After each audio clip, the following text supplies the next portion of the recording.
Bon, le débat entre chrétiens et musulmans là, c'est fini. Quand je dis c'est fini même. Le monsieur que vous voyez là a 3 questions à poser auxquelles aucun musulman ne peut répondre. Lui-même, il est musulman. Il est resté à faire des recherches. Il a eu 3 questions auxquelles lui-même n'a pas pu répondre. Il est parti voir son imam. Son imam aussi n'a pas pu répondre. Il a posé à ses amis musulmans. Ils n'ont pas aussi pu répondre.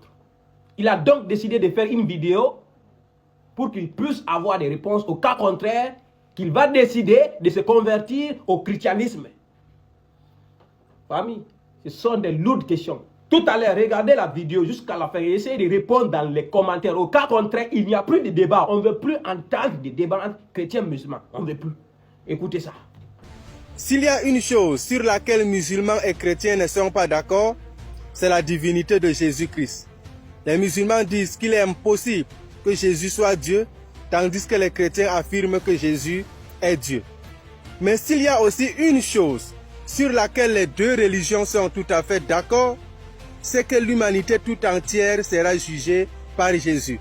Les chrétiens l'acceptent et les musulmans également, parce que le prophète Muhammad, qu'Allah le salue, l'a dit dans le hadith Sahih al-Bukhari 3448, que Jésus viendra juger l'humanité comme un juste juge. J'ai 3 petites questions s'il vous plaît. Ceux qui ont un peu d'intelligence, répondez-moi.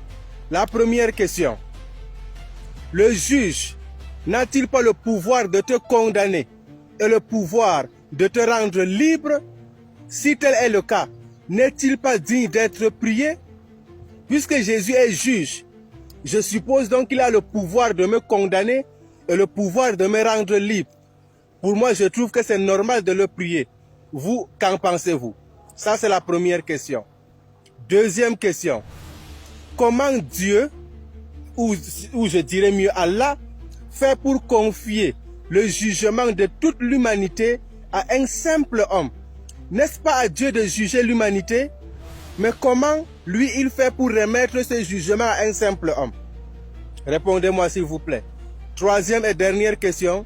Comment Allah fait pour confier le jugement de l'humanité à un homme qui ne soit même pas le meilleur des hommes? Il fallait au moins qu'il choisisse le meilleur des hommes, le modèle par excellence qui est Muhammad, qu'Allah le salue. Mais comment il fait pour remettre ça à un homme aussi simple comme Jésus, selon les musulmans bien sûr? Répondez-moi s'il vous plaît. Que Dieu vous bénisse. J'attends des réponses. Partagez massivement cette vidéo pour que ceux qui ont un peu d'intelligence commencent à remettre en question certaines choses.